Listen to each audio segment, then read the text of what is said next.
the Prophet has recommended, where a Muslim, if he fasts, it is much more preferable and he'll get more sawab.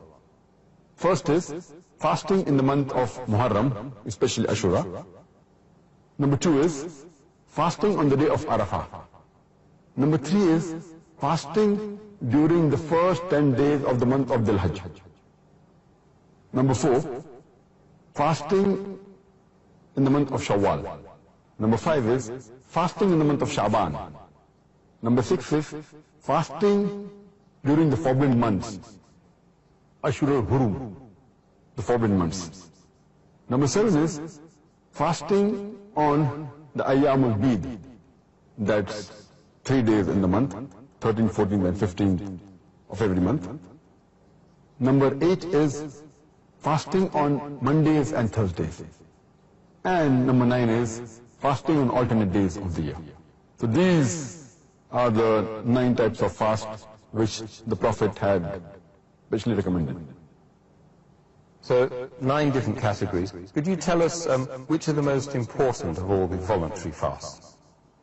The most important of all the voluntary fasts is fasting in the month of Muharram, especially the Ashura, that is the 10th day of Muharram.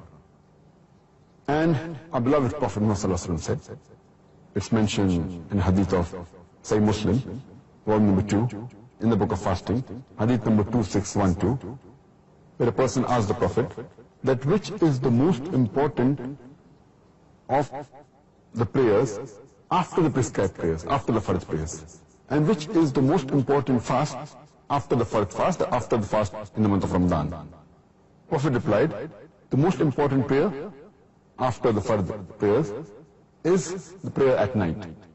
And the most important fast after the fast in Ramadan is fasting in Muharram. Fasting in the month of Muharram is the most important.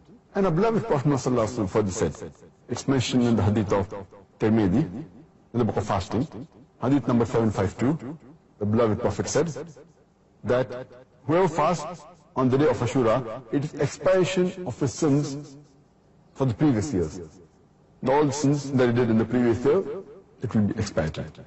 Another hadith of Sahih Bukhari, volume number 3, in the book of fasting, hadith number 2004, it says that Ibn Abbas, may Allah be with him, he says that Prophet ﷺ, when he reached Medina, he asked the Jews who used to fast on the 10th day of Muharram, that why do you fast on the 10th day of Muharram?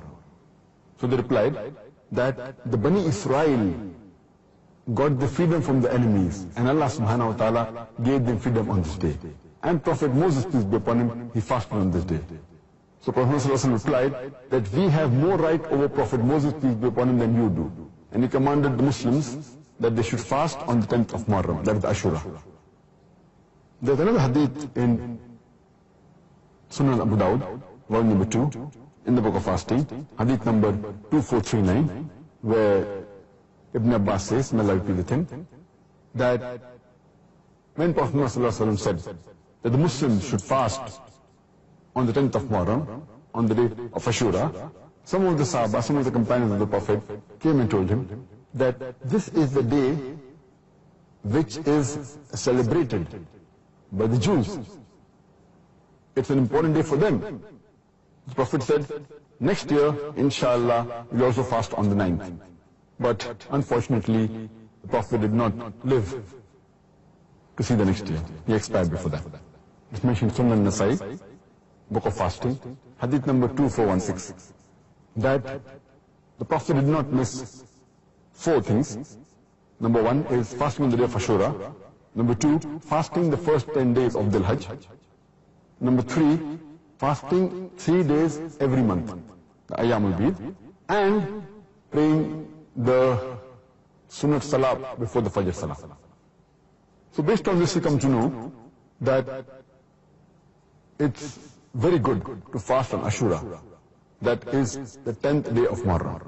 But to be different than the Jews, it's preferable that you fast on the 9th also. So the best is to fast on the 9th and the 10th. But even if someone fasts on the 10th only, scholars say it's fine. Some scholars say that you can also fast on the 10th and the 11th to be different than the Jews.